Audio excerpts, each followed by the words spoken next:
السلام عليكم ورحمة الله وبركاته.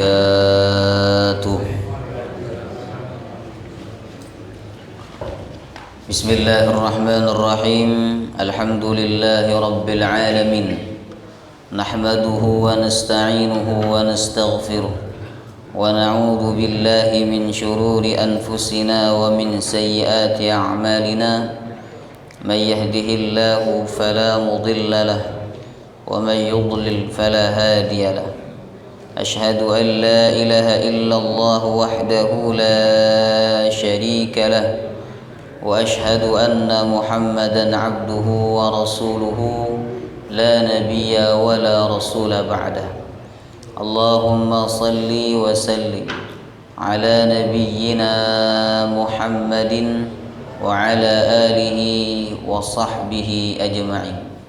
اللهم إنا نسألك علما نافعا ورزقا طيبا وعملا متقبلا، آمين يا رب العالمين.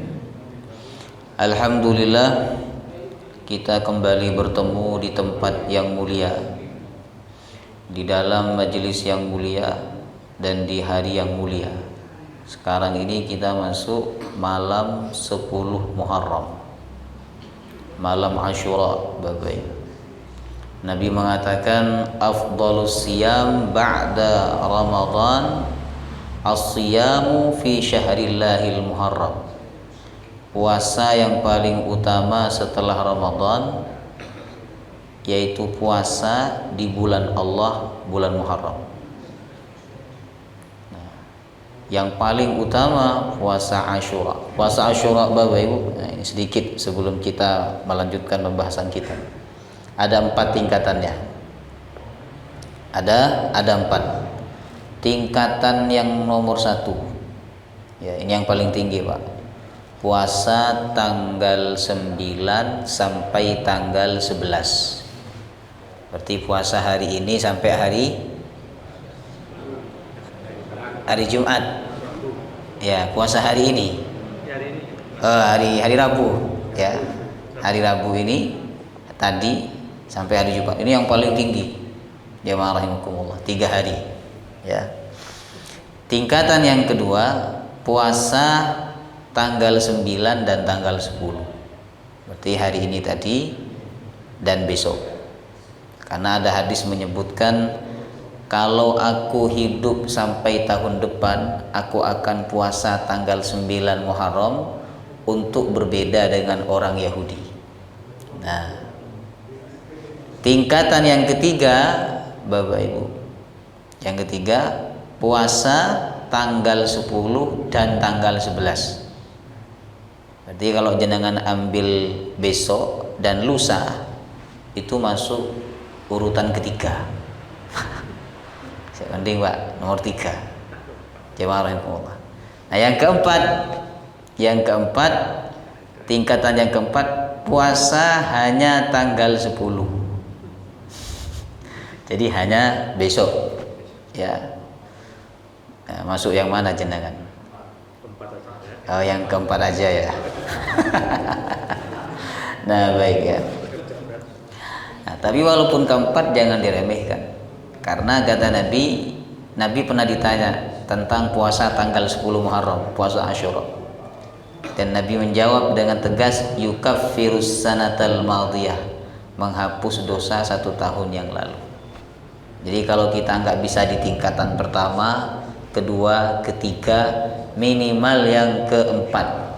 Besok puasa niat 2, niat puasa Kamis dan niat puasa Ashura. Bagi yang biasa puasa Senin Kamis, ya, besok nggak perlu niat puasa Kamis, ya, langsung niat puasa Ashura, maka puasa Kamisnya include, ya, langsung masuk, Pak, jemaah rahimakumullah, otomatis, ya. Kalau yang biasa puasa, tapi kalau nggak biasa puasa, kalau pengen dapat 2, ya niatnya harus 2, Kamis dan Ashura, jemaah rahimakumullah. Jadi besok Bapak Ibu jangan lupa puasa, ya, jangan lupa puasa. karena garansinya dosa 1 tahun dihapus sama Allah. Kecuali panjenengan tidak punya dosa ya betul nopo tidak puasa. Baik ya. Baik jemaahullah, kita lanjutkan kajian kitab Dalilus Sailin. Pertemuan sebelumnya kita sudah membahas tentang silaturahim. 2 kali pertemuan kita bahas silaturahim, Bapak Ibu. Sekarang kita masuk tema berikutnya, yaitu tentang kasih sayang. Ya, tentang rahmah, ar-rahmatu war-rifqah, yaitu kasih sayang jamaah rahimakumullah. Nah, kasih sayang ini Bapak Ibu akhlak yang sangat mulia jamaah rahimakumullah. Tidaklah manusia itu diberikan akhlak kasih sayang atau memiliki sifat kasih sayang kecuali Allah akan memuliakan dia di dunia dan Allah akan memuliakan dia di akhirat. Oleh karena itu penting bagi kita sebagai seorang muslim menghiasi diri kita dengan sifat kasih sayang jemaah rahimakumullah. Ya. Kenapa? Yang pertama, karena semua manusia membutuhkan kasih sayang, dari anak-anak sampai orang tua. Ya, wanita, laki-laki, yang tampan maupun yang tidak tampan, yang kaya maupun yang tidak kaya, semuanya butuh kasih sayang. Bahkan terkadang kasih sayang itu lebih dibutuhkan daripada uang. Jemaah rahimakumullah. Ya kan? Sebab ada orang Bapak Ibu rela meninggalkan harta dunia demi mendapatkan kasih sayang. Sebab dia tidak mendapatkan kasih sayang daripada suaminya atau daripada orang tuanya. Jemaah rahimakumullah. Ya. Yang kedua, penting kita memiliki sifat kasih sayang jemaah rahimakumullah. Karena dengan sifat ini akan terbangun kemakmuran, kedamaian Bapak Ibu. Ya.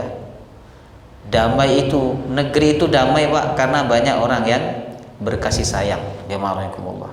Makmur apabila orang kaya sayang kepada orang miskin, orang tua sayang kepada anak-anak, pejabat sayang kepada rakyat. Kalau pejabat kita ini Pak sayang kepada rakyat, jemaah rahimakumullah, makmur negeri ini Bapak Ibu. Dan alhamdulillah pejabat kita, pemerintah kita ini sayang banget sama rakyat. Buktinya apa? Dikasih makan gratis jemaah rahimakumullah. Ya, sayang Bapak Ibu. Ya, udahlah gratis, bergizi lagi Pak. Itu 3 loh Pak, MBG itu. Makan, bergizi, gratis. Jemaah rahimakumullah. Dilanjutkan atau dihentikan? Soalnya jenengan nggak dapat Pak ya. Baik jemaah rahimakumullah. Ya. Jadi kasih sayang itu akan menciptakan kedamaian, ketentraman, kemakmuran Bapak Ibu. Tidaklah rumah tangga itu dibangun dengan kasih sayang kecuali akan tercipta apa? Damai, tentram, jemaah rahimakumullah, makmur.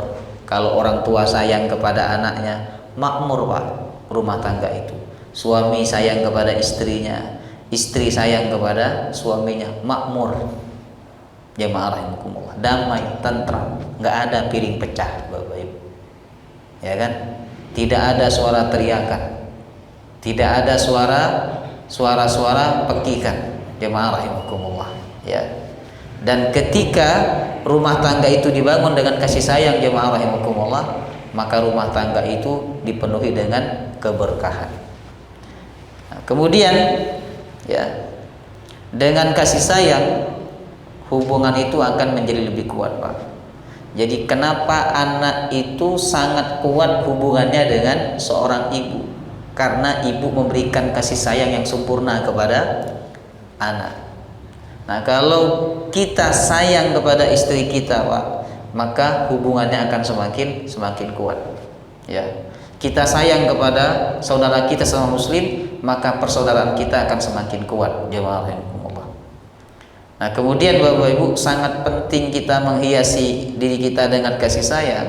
Ya, kata para ulama, karena kasih sayang ini salah satu kunci utama meraih keselamatan. Ya. Islam itu artinya damai, Pak. Tapi ada juga yang mengartikan Islam itu satu akar kata dengan selamat, salamah, Islam salamah. Imam Nawawi menyebutkan dalam kitabnya Bapak Ibu Nasaihul Ibad, ya, bahwa kunci orang itu bisa mencapai keselamatan dua, kata beliau. Dan ini jamaah rahimakumullah hampir disepakati oleh para ulama. Kuncinya dua. Yang pertama, at-ta'zimu lillah, ya, tunduk kepada Allah. Yang pertama. Yang kedua, wasyafaqatu li khalqih, ya, berkasih sayang kepada makhluk Allah Subhanahu wa taala. Kalau kita taat beribadah kepada Allah, tapi kita tidak punya kasih sayang kepada makhluk Allah, kita jahat kepada makhluk Allah, ya, kita masih belum bisa mencapai keselamatan. Jemaah rahimakumullah. Kita sudah sering mendengar Bapak Ibu, ya kan, ada seorang sahabat datang kepada Rasulullah, "Ya Rasulullah, ada seorang wanita yang disebut-sebut karena banyak sholatnya, yang dipuji-puji karena banyak puasanya, yang dipuji-puji karena banyak sedekahnya. Tapi ya Rasulullah, kurangnya cuma satu, wanita itu menyakiti tetangganya. Kalau urusan sholat dia paling top, urusan puasa, urusan sedekah dia paling oke ya Rasulullah. Satu tok kurangnya ya Rasul, dia menyakiti tetangganya." Apa kata Rasulullah? Hiya finnar, dia masuk neraka, Bapak Ibu.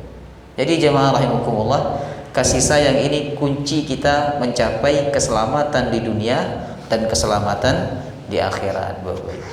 Nah, kemudian macam-macam kasih sayang, ya. Pertama, Pak, yang harus kita sayangi dulu pertama itu sinten? Bukan diri kita sendiri, Bapak Ibu. Ya ayyuhalladzina amanu qu anfusakum, wahai orang-orang yang beriman, jagalah diri kalian. Jadi kita wajib, Pak, menyayangi diri kita sendiri, Pak. Wajib kita sayang kepada diri kita sendiri. Jemaah rahimakumullah. Ya. Sebelum kita menyayangi orang lain, kita wajib menyayangi diri kita sendiri. Jemaah rahimakumullah. Jadi keselamatan diri itu lebih diutamakan. Kata awak kabin, apabila terjadi sesuatu maka masker akan keluar dari atas. Pakailah masker terlebih dahulu, baru menolong anak. Jadi diri sendiri, jemaah rahimakumullah. Nah, apa dalil bahwa kita ini wajib sayang kepada diri kita, Bapak Ibu? Dalilnya ada di surah Al-Baqarah, wala tulqu bi aidikum ila tahlukah. Janganlah kalian menjerumuskan diri kalian sendiri pada kebinasaan. Makanya dalam Islam, sesuatu yang merusak atau mengancam keselamatan diri itu haram dilakukan, Pak. Kenapa ada ulama mengharamkan rokok, Bapak Ibu? Karena rokok itu dianggap membahayakan diri sendiri, jemaah rahimakumullah. Ya, dianggap membahayakan diri sendiri. Kenapa khamar itu diharamkan? Karena membahayakan, jemaah rahimakumullah. Jadi sesuatu yang membahayakan diri kita sendiri, Bapak Ibu, itu haram, ya, dosa kita lakukan, jemaah rahimakumullah. Ya. Kemudian yang kedua, ya, yang kedua Bapak Ibu, sayang kepada manusia. Sayang kepada manusia. Semua manusia, Pak. Nanti ada pengecualiannya, Bapak Ibu. Kecuali orang kafir harbi, orang kafir yang menentang Islam, yang memusuhi Islam, yang memerangi Islam, kita nggak boleh sayang kepada dia. Jamaah rahimakumullah. Ya. Tapi selain kafir harbi, kita harus dan wajib sayang kepada semua manusia. Dan manusia itu yang paling berhak mendapatkan kasih sayang kita, yang pertama adalah orang tua, keluarga, kemudian anak yatim, orang miskin, tetangga dekat, tetangga jauh, ibnu sabil, dan seterusnya. Jemaah rahimakumullah, ya. Jadi tidaklah kita berjumpa dengan manusia kecuali kita memberikan kasih sayang kepada dia. Jemaah rahimakumullah. Kemudian yang ketiga, Bapak Ibu, sayang kepada hewan. Kita wajib berkasih sayang kepada hewan. Jemaah rahimakumullah, ya. Karena hewan juga butuh kasih sayang, Bapak Ibu.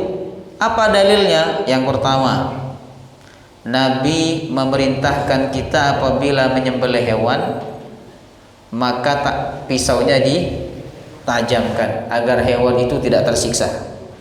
Yang kedua, Bapak Ibu, tidak boleh menajamkan pisau, ya, sambil diperlihatkan kepada hewan yang akan disembelih. Tidak boleh. Kata Nabi, apakah engkau ingin dia mati 2 kali? Jadi tidak boleh, jemaah rahimakumullah. Ini dalil bahwa kita wajib sayang kepada hewan. Kemudian yang ketiga, jemaah rahimakumullah, larangan memberikan beban di luar kemampuan hewan itu. Nabi pernah, ya, mengutuk atau mencela sahabatnya atau orang beriman, ya, yang memberikan beban berat terhadap unta di luar batas kemampuannya. Jemaah rahimakumullah, ya.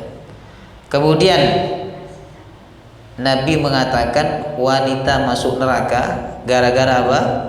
Mengurung kucing tapi nggak dikasih makan.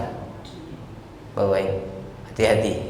Jenengan yang mengurung burung dan burungnya nggak dikasih makan, jemaah rahimakumullah, bisa jadi jenengan masuk neraka. Ya, maka lebih baik burungnya dilepas saja. Ya, lebih aman, Bapak Ibu. Ya. Jadi kalau jenengan mengurung burung tidak dikasih makan, itu dianggap tidak sayang kepada hewan. Jemaah rahimakumullah, hati-hati. Ya. Kemudian ada juga, jemaah rahimakumullah, kisah Aisyah. Aisyah ketika menunggangi ontanya, Bapak Ibu, ya, lambat berjalan. Jadi kayak kurang semangat gitu. Akhirnya dipukul oleh Aisyah, ya, supaya ontanya cepat. Kemudian Nabi SAW berkata kepada Aisyah, wahai Aisyah, berlemah lembutlah engkau, karena tidaklah kelembutan itu ada pada sesuatu kecuali sesuatu itu akan dibuat indah oleh Allah Subhanahu wa ta'ala. Nah, ini dalil, jemaah rahimakumullah, bahwa kita tidak hanya wajib sayang kepada manusia, tapi kita juga wajib sayang kepada hewan. Kalau kepada hewan saja kita diwajibkan sayang, Bapak Ibu, diperintahkan berkasih sayang, apalagi kepada manusia, yang mana manusia itu makhluk yang paling dimuliakan oleh Allah Subhanahu wa ta'ala. Ya rahimakumullah, ya. Kemudian yang keempat, sayang kepada tumbuhan, Pak. Ya. Jadi dalam Islam, Bapak Ibu, kita ini tidak boleh membunuh hewan, ya. Ini masih tentang sayang kepada hewan. Kita tidak boleh membunuh hewan, ya, kecuali hewan itu telah ditetapkan oleh syariat untuk dibunuh, ya. Atau yang kedua, hewan itu mengganggu. Jemaah rahimakumullah, yang ditetapkan oleh syariat itu dibunuh apa saja? Satu, anjing yang galak, boleh, Pak, dibunuh. Apalagi? Cicak, boleh dibunuh. Kemudian tikus, ya, kalau tikus berdasi. Jemaah rahimakumullah, jadi tikus boleh dibunuh, Bapak Ibu. Kemudian ular, jemaah rahimakumullah. Tapi ular, Bapak Ibu, kalau masuk ke rumah kita, kata Nabi, jangan langsung dibunuh, tapi diusir dulu. Itu karena khawatir, kata Nabi, itu saudara kalian dari kalangan jin. Karena jin ini kadang menjelma jadi ular, Pak. Ya, jadi diusir dulu. Kalau nggak keluar, ya, nah baru boleh dibunuh, jemaah rahimakumullah, ya. Kemudian elang yang galak, Bapak Ibu, itu boleh dibunuh dalam Islam. Tapi selain hewan-hewan tersebut jemaah rahimakumullah, kalajengking juga sama boleh ya, diperintah oleh Nabi untuk dibunuh walaupun hewan-hewan ini berada di tanah haram, apalagi di luar tanah haram. Adapun selain hewan tersebut tidak boleh dibunuh. Tidak boleh dibunuh kecuali mengganggu, nyamuk ya, mengganggu satu tapi yang dibunuh semua. Zolim kita ini Pak sama nyamuk Pak. Ya, yang mengganggu satu yang dibunuh semua. Semut juga gitu kan, yang menggigit 3 misalnya, tapi yang diinjak-injak semuanya. Bapak Ibu, zolim kita ini. Bismillahirrahmanirrahim. Ya, itulah manusia. Ya, kadang manusia itu kalau sudah marah, Bapak Ibu, ya, kalau sudah marah, yang kena imbasnya itu bukan orang yang jahat sama dia, tapi orang yang berkaitan dengan orang tersebut juga mendapatkan imbasnya. Jemaah rahimakumullah. Nah, baik. Kata ulama, hewan itu kalau mengganggu, usahakan kita melakukan 2 langkah. Yang pertama, mengusir dulu. Ini yang diusir dulu, ya. Nah, yang kedua, kalau diusir datang lagi, baru boleh dibunuh. Jemaah rahimakumullah.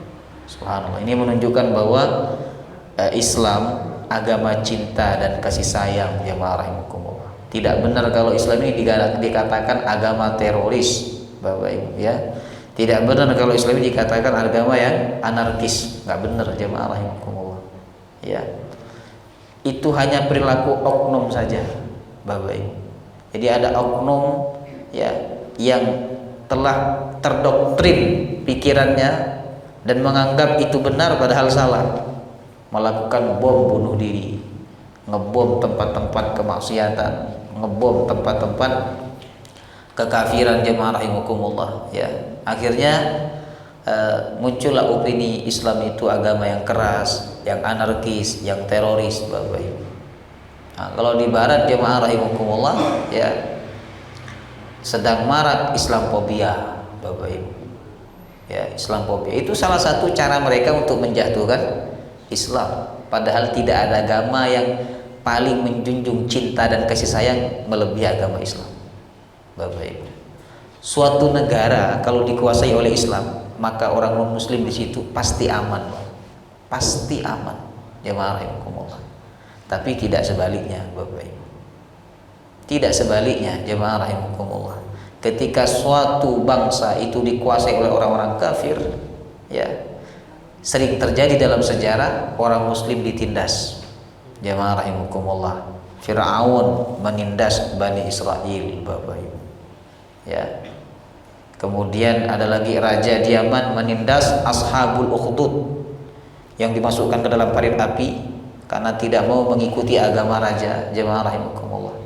Ya, di India juga sama, Bapak Ibu. Di mana lagi Islam yang dikucilkan itu di Rohingya lah, Rohingya, jemaah rahimakumullah. Ya. Tapi ketika Islam yang berkuasa, Muhammad Al-Fatih berkuasa menaklukkan Konstantinopel, Bapak Ibu. Orang-orang Kristen takut waktu itu, jemaah rahimakumullah. Ya. Tapi Muhammad Al-Fatih mengatakan, kalian bebas dan kalian bebas beragama sesuai dengan keyakinan kalian. Jemaah rahimakumullah. Ini Islam. Islam. Jadi Islam itu adalah agama cinta dan kasih sayang. Dalam Islam, Pak, yang tidak boleh berkasih sayang itu cuma 2. Hanya dua keadaan. Kita tidak boleh berkasih sayang, Bapak Ibu. Yang pertama, ketika jihad perang melawan orang kafir, nggak boleh sayang. Aduh, saya kasihan sama jenengan. Nggak boleh. Jemaah rahimakumullah. Penggal lehernya, kata Allah. Ya, penggal lehernya. Nggak boleh. Duh, kasihan saya. Ya, nggak boleh jemaah rahimakumullah. Ya, tidak boleh ada. Waktu perang, kadang sahabat itu membunuh bapaknya, Bapak Ibu, karena bapaknya kafir dan ikut dalam barisan orang kafir. Kadang mereka membunuh anaknya karena anaknya kafir. Dalam peperangan tidak ada kasih sayang, jemaah rahimakumullah. Ini yang pertama. Yang kedua, tidak ada kasih sayang dalam Islam ya ketika menegakkan hukum Allah. Berzina, dirajam. Kalau dia sudah berkeluarga, hukumannya apa? Dirajam sampai mati. Jadi dipendam sebagian badannya, kemudian dilempari batu. Dan itu nggak boleh kita kasihan. Jamaahkumullah, lempar aja. Ya. Apalagi mencuri, Bapak Ibu. Apa hukumannya mencuri? Potong tangan kan? Nah, tapi mencuri yang kena potong tangan ini Pak, apabila mencuri 4 dinar. Apa? Pokoknya saya lupa hitungannya Bapak. Tapi kalau dikeruskan itu senilai 1 gram emas. Jadi 1 dinar Pak.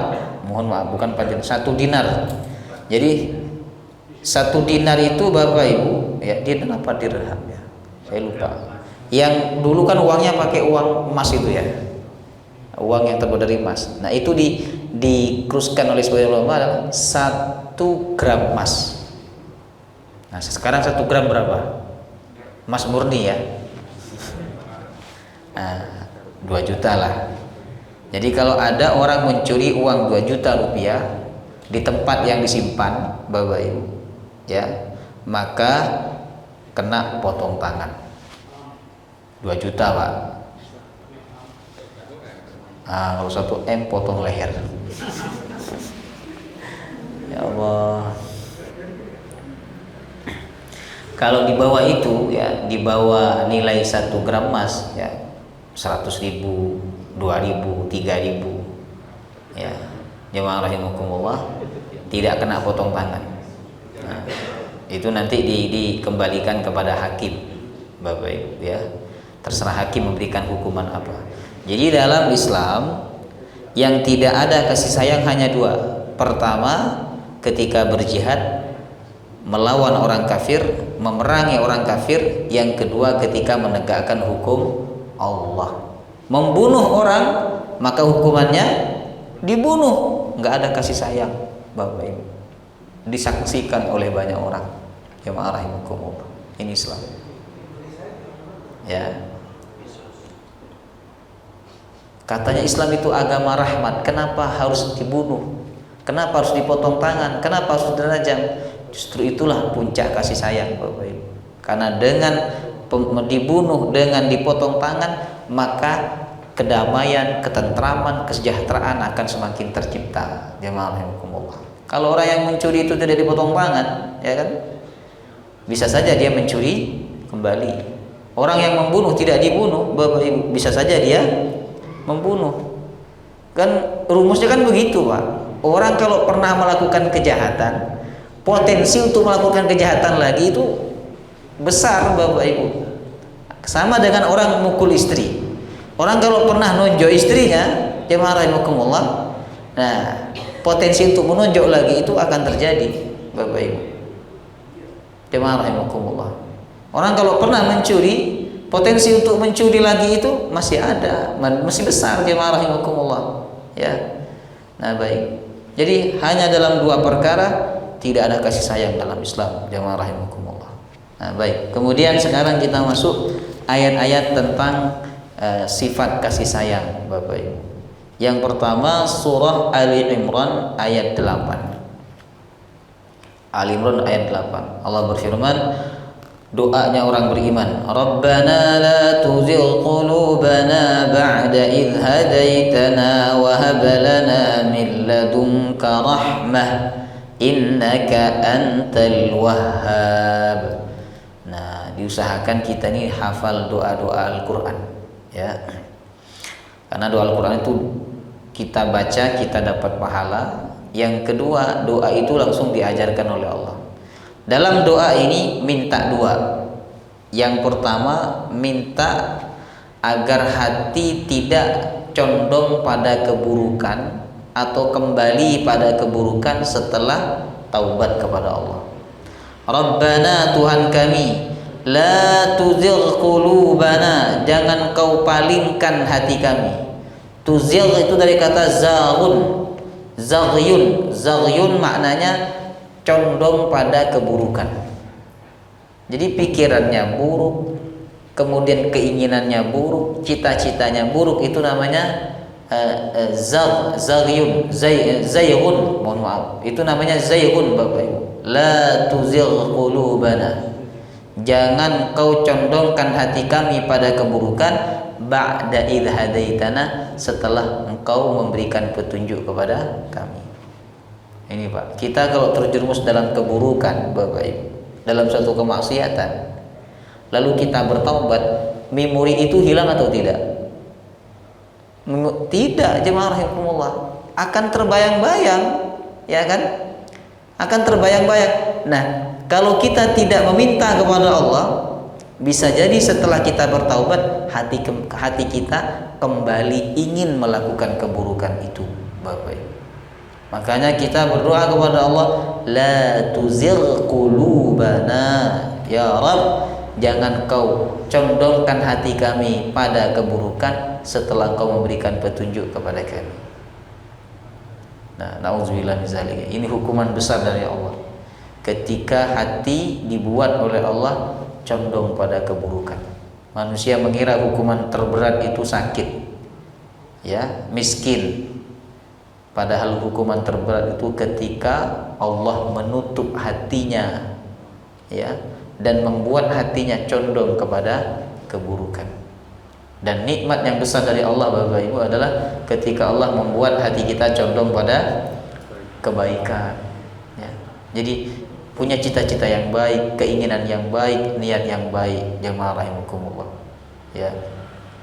Orang Pak kalau punya cita-cita yang baik, ya, walaupun dia tidak bisa melakukan karena uzur atau karena umur tidak sampai, Allah tetapkan pahala seperti orang yang melakukan. Kata Nabi dalam hadis yang sahih, ya, ada orang yang diberikan ilmu dan harta oleh Allah, lalu orang itu mengamalkan ilmunya dan menginfakkan hartanya. Ada orang yang diberikan ilmu tapi tidak diberikan harta. Dia mengamalkan ilmunya, lalu dia berangan-angan, ya Allah, seandainya aku punya harta sebagaimana dia, maka aku akan berinfak sebagaimana dia. Apa kata Nabi? Dua orang ini pahalanya sama, Bapak Ibu. Pahalanya sama. Ini pentingnya kita punya cita-cita yang baik, Pak. Jadi kalau kita lihat orang kaya berinfak, sedangkan kita tidak bisa berinfak sebagaimana dia, kita sebut, ya Rabb, seandainya aku punya kekayaan, punya harta sebagaimana dia, aku akan berinfak sebagaimana dia. Ternyata sampai mati kita ini nggak kaya, jemaah rahimakumullah, pahala tetap dicatat oleh Allah sebagaimana orang kaya tersebut, Bapak Ibu. Subhanallah. Tapi hati-hati jangan sampai sebaliknya. Kita lihat orang berfoya-foya dengan hartanya, lalu kita bercita-cita, ya Allah, seandainya aku kaya seperti dia, aku akan melakukan apa yang dia lakukan. Enak kayaknya dia yang melakukan itu, main perempuan, minum khamar, foya-foya, dugem, macam-macam. Kayak enak, ya Rabb, seandainya aku punya harta seperti dia, aku akan melakukan apa yang dilakukan. Apa kata Nabi? Dosa dia sama seperti dosa orang tersebut, walaupun dia tidak kaya, walaupun dia tidak melakukan. Jemaah rahimakumullah. Jadi hati-hati cita-cita yang jelek, Bapak Ibu.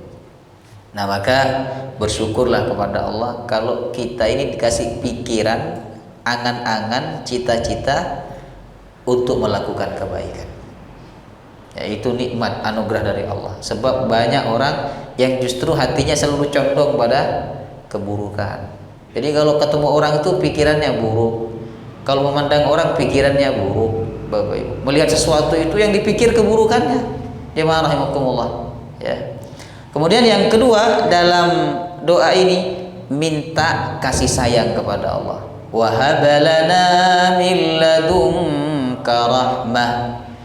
Wa hablana, dan berikanlah kepada kami, min ladunka, dari sisimu ya Rabb, rahmah, kasih sayang. Kita ini nggak bisa sayang kepada manusia, Bapak Ibu, kalau kita nggak dikasih rahmat sama Allah, ya.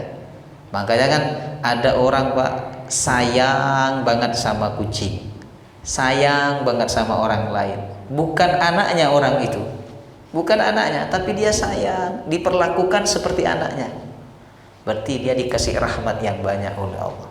Bapak Ibu, jadi syarat kita ini bisa sayang kepada orang lain apabila kita mendapatkan rahmat dari Allah Subhanahu wa taala. Ya, dapat rahmat dari Allah. Wa hab lana min ladunka rahmah innaka antal wahhab. Sesungguhnya engkau al-wahhab, yang maha memberi. Nah, di dalam doa ini Bapak Ibu memujinya terakhir. Jadi memuji dalam doa itu boleh di awal, boleh juga di akhir. Ya, kita langsung minta, ya Allah ampuni dosa-dosaku. Minta langsung minta. Setelah itu jemaah Allah baru memuji. Hanya Engkau yang bisa mengampuni dosaku. Hanya Engkau yang bisa memberikan rezeki kepadaku. Hanya Engkau yang bisa menyelesaikan masalahku. Boleh. Atau memuji di awal baru meminta juga boleh. Yang penting dalam berdoa hendaklah kita senantiasa memuji Allah Subhanahu wa taala.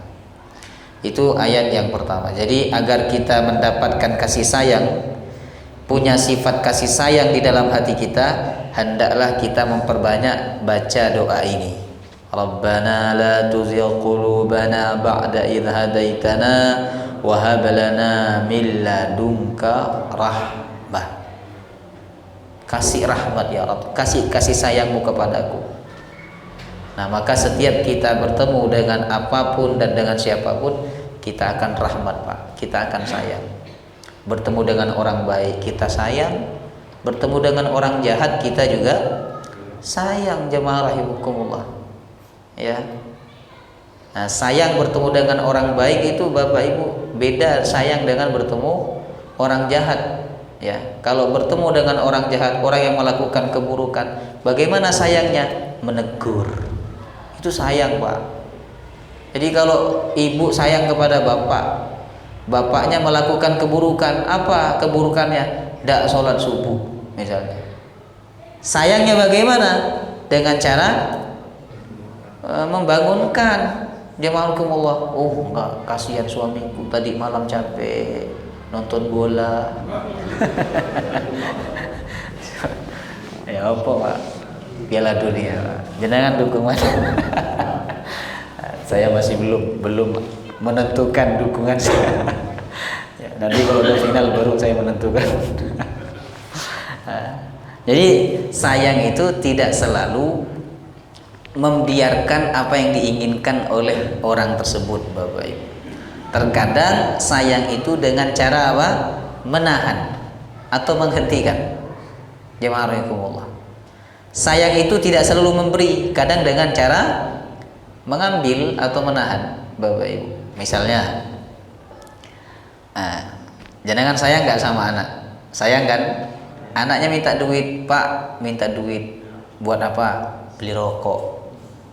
Dikasih nggak? Tidak. Apakah panjenengan tidak sayang sama? Justru itu sayang. Jemaah rahimakumullah. Ya, justru itu sayang, Bapak Ibu. Nah, kemudian jemaah rahimakumullah, yang kedua yaitu surah At-Taubah ayat 71, bahwa orang beriman itu saling menyayangi antara satu dengan yang lainnya. Wal mu'minuna wal mu'minatu ba'duhum awliya'u ba'd. Orang-orang beriman itu baik laki-laki maupun perempuan saling tolong menolong, saling mengasihi, saling mencintai satu dengan yang lainnya, Bapak Ibu. Dan kita wajib menyayangi orang beriman, ya.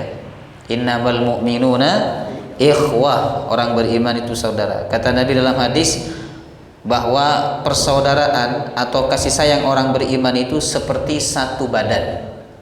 Apabila satunya sakit, maka yang lain merasakan sakit.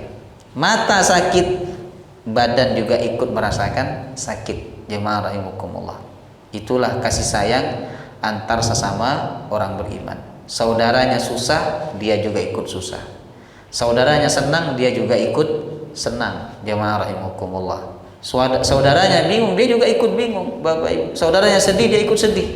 Itu orang beriman. Jemaah rahimakumullah, ya. Nah, tanda sayang kepada orang beriman Allah sebutkan di ayat ini. Ya'muruna bil ma'ruf wa yanhauna 'anil munkar. Melakukan amar ma'ruf nahi munkar, Bapak Ibu. Itu sayang. Kalau jenengan ngajak kawan jenengan, ngajak ke masjid, ngajak pengajian, ngajak belajar Quran, berarti panjenengan sayang sama kawan itu. Orang banyak Pak menilai, menganggap bahwa sayang itu kalau diajak kemana? Nah, diajak makan, ya kan? Kalau sayang itu ketika diajak rekreasi misalnya. Padahal sayang yang sungguhnya adalah ketika kawan kita, sahabat kita, saudara kita mengajak kita untuk melakukan kebaikan. Itu sayang, Bapak Ibu. Ya. Jazakumullah. Kemudian wa yanhauna 'anil munkar, mencegah kemungkaran. Jadi kalau saudara kita, teman kita ya melarang kita melakukan keburukan, Pak jangan begitu Pak, tidak boleh. Ya, ditegur, dinasehati, ya, bukan berarti menggurui, bukan berarti dia suci, enggak, itu tandanya dia sayang, Bapak Ibu, tandanya sayang. Jangan menegur saya, ya, tapi kadang Pak ada orang itu menegur atau mengkritik bukan dengan kasih sayang, tapi dengan cara menjatuhkan. Ini juga tidak boleh, Bapak Ibu, ya. Kritiklah, kasihlah saran, tegurlah dengan kasih sayang. Nah, menegur dengan kasih sayang ini bagaimana? Tidak ditegur di tengah-tengah orang. Ya, dipanggil berdua, Pak, sini Pak, saya ada perlu sebentar Pak. Diajak ngomong-ngomong dulu, setelah itu, Pak saya cinta Anda, panjenengan karena Allah. Mohon maaf Pak, tadi jenengan waktu sholat keliru ayatnya. Ngoten Bapak Ibu. Jangan langsung ditegur di depan banyak orang. Jemaah rahimakumullah. Ya. Nah, itu bukan sayang tapi menjatuhkan. Jemaah rahimakumullah. Ya. Sama juga lah kalau kita sayang kepada anak kita. Kita tidak tegur dia di depan anak-anak yang lain. Tapi kita bawa dia di tempat berdua, kemudian kita tegur dengan lembut agar dia tidak malu kepada saudara-saudaranya, Bapak Ibu. Baik. Jadi orang beriman itu harus saling menyayangi. Jemaah rahimakumullah, ya. Kemudian yang ketiga surah At-Taubah ayat 128. Ini tentang kasih sayang Nabi kepada umatnya. Laqad ja'akum rasulun min anfusikum azizun 'alaihi ma 'anittum harisun 'alaikum bil mu'minina raufur rahim. Subhanallah. Enggak ada seorang nabi dalam Quran, Bapak Ibu, yang dipuji oleh Allah sifat-sifatnya melebihi Nabi Muhammad. Kata Allah, sungguh telah datang kepada kalian seorang rasul dari diri kalian, maksudnya dari kalangan manusia. Azizun 'alaihi ma 'anittum. Ini tanda Pak kalau kita sayang kepada orang beriman. Tanda seorang guru sayang kepada muridnya. Tanda seorang pemimpin sayang kepada rakyatnya. Apa? Azizun 'alaihi ma 'anittum. Ya. Dia merasa berat ketika kalian mendapatkan penderitaan. Itu sayang, Pak. Ya. Jadi tanda pemimpin itu sayang kepada rakyatnya, Pak. Ketika rakyatnya menderita, pemimpinnya merasa lebih menderita. Dia nggak enak makan. Ada nggak pemimpin seperti itu, Pak? Nggak enak makan gara-gara apa? Rakyatnya susah. Jemaah rahimakumullah. Itu ada Bapak Ibu, tapi bukan sekarang, ya, dulu seperti sahabat Umar bin Khattab, kemudian Umar bin Abdul Aziz. Jamaah rahimakumullah, ya. Nabi itu merasa berat hati ketika kaum muslimin mengalami kesusahan atau penderitaan, Bapak Ibu. Ini menunjukkan kasih sayang Nabi kepada umatnya. Jemaah rahimakumullah. Ya. Biasanya Pak, orang berat ya, berat kondisinya karena kesulitan orang lain, Bapak Ibu. Itu orang lain itu adalah anaknya. Bukan orang lain selain anaknya, jemaah rahimakumullah. Jadi kalau tetangganya sakit, dia tidak merasakan berat, jemaah rahimakumullah. Ya. Bapak Ibu. Orang itu biasanya baru merasakan berat hati, berat jiwanya ketika anaknya sakit, ketika anaknya menderita, ketika anaknya susah. Sedangkan Nabi Muhammad ini merasa berat ketika umatnya mengalami kesusahan. Ini sifat yang pertama. Yang kedua, harisun alaikum, amat sangat menginginkan kalian beriman dan selamat. Subhanallah. Ya. Kemudian yang ketiga, bil mu'minina raufur rahim, amat sangat sayang dan belas kasihan kepada orang-orang beriman. Enggak ada Pak yang lebih sayang kepada kita melebihi Nabi Muhammad. Nabi itu Bapak Ibu setiap sholat mendoakan kita dapat ampunan Allah. Bayangkan, orang tua kita belum tentu Pak mendoakan kita dapat ampunan Allah selepas sholat, belum tentu Bapak. Tapi Nabi Muhammad setiap kali sholat mendoakan kita mendapatkan ampunan Allah. Bahkan Nabi punya jatah satu doa mustajab, nggak dipakai oleh beliau di dunia, dipakai nanti di akhirat untuk umatnya. Ya, beliau meminta kepada Allah agar diizinkan memberikan syafaat kepada umatnya. Nah, jadi dari ayat ini kita belajar, hendaklah kita berkasih sayang, jemaah rahimakumullah, ya, berkasih sayang sebagaimana Nabi kita mencontohkan kasih sayang. Ya. Wallahu taala a'lam bishawab.